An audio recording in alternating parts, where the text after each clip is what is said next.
Hello, my name is Jerry Cornwell and I'm a lighting designer. Like many people in this industry, I started out in professional theater.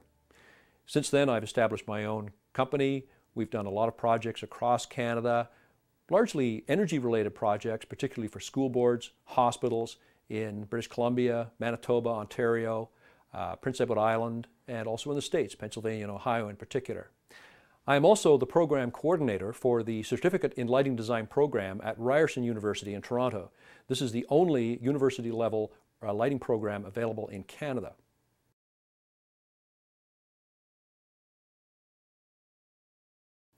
I'm going to talk now about the development of electronic technology as applied to fluorescent lighting.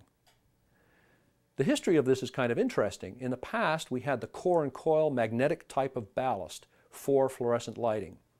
In the early 90s, the electronic ballast was developed in conjunction with the T8 lamp technology. This brought about huge savings, both in energy consumption, but also in maintenance costs. This technology has become mainstream to the extent that within the next 3 to 4 years, the old technology, the magnetic technology, will have been legislated out of existence.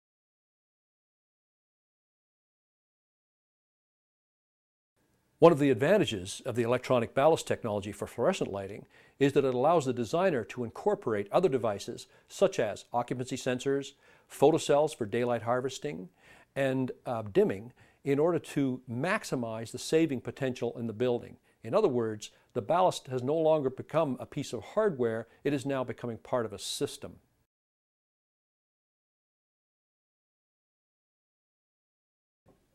The advantage this has brought to us as a system tool for fluorescent systems has not been available for HID systems, that is, systems that run high-pressure sodium and metal halide lamps. Now we have a technology that makes this possible.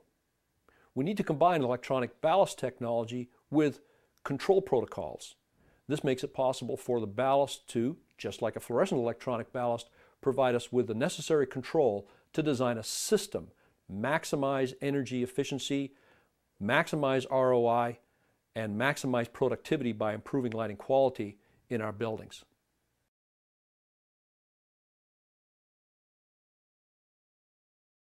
In addition, because the electronic ballast is driving the HID lamp at a high frequency, it gives us much better control over the arc. This means we have better control over color and lamp life. The electronic ballast will also sense the lamp wattage. This means that for a particular installation where we may have 250 watt lamps and 320 watt lamps, we don't need multiple ballasts. The same ballast will operate both lamps.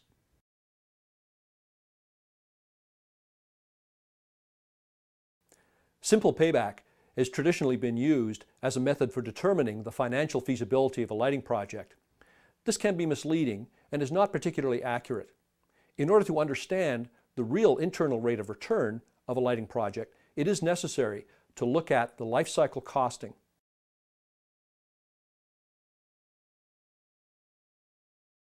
The next step is to go to the IQ analysis tool and determine the cost savings on your project.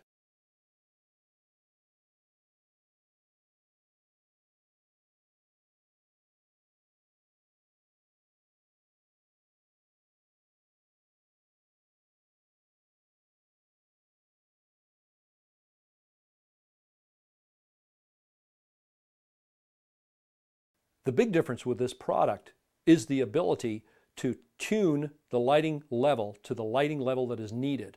Because the electronic dimming ballast allows us to dim in linear fashion, in other words, at 50% of light output, you're using 50% of the energy. This means that we can have a predictable energy saving pattern. It also means, from a design point of view, we have a lot more flexibility. This means that we can have the same fixture and the same ballast and the same lamp throughout your plant, but in specific locations where you need a higher light level because of task requirement, we can just crank those up with the dimmer. The way this technology enables us to save money in your project is not only the energy saved because of the increased efficiency of the electronic ballast, we will also save money due to increased productivity. We'll also save money due to reduced cooling requirements. You'll also save money due to reduced maintenance costs. You'll also save money due to longer lamp life. The Illumination IQ ballast does look like an ordinary HID ballast. Other than the weight, most of the difference is on the inside. The microprocessor technology allows much more precise control of the arc, which produces the light from the lamp, and it also allows us to accept outside controls such as occupancy sensors and photocells. The Illumination IQ HID ballast technology allows you to control your lighting. What this means is that instead of just having a switch, you can now control the lighting in terms of the level of light, the level of illumination that is provided at the task. You can also control it by the presence of people in the space using occupancy. You can also control it for daylight harvesting by using photocells. This allows a much wider range of control. Yes, this requires more upfront design, and the advantages are huge savings. Daylight harvesting is a technology that's used to save energy in lighting. What happens is a dimming device which controls the light source is balanced to the amount of daylight. This means that for any given task, if we require 50-foot candles, on a cloudy day, our lighting system may be on at 75%. On a sunny day, it may only be on at 20%. The potential savings for most daylight harvesting systems are between 15 and 30%. The IQ analysis tool is a way of measuring the financial implications and outcome of a lighting project using these technologies. It has a number of advantages. Not only will it determine the internal rate of return of your project, but it will also give you a proper indication of the environmental as well as financial benefits. One of the big advantages of the Illumination IQ electronic dimming ballast for HID lamps is lighting quality. What happens, first of all, is with the color is much more consistent with metal halide lamps over time. With the conventional technology, this is a serious problem. The other big advantage is lighting lumen maintenance, which means that the lights maintain their output over time. This is another problem with the existing technology.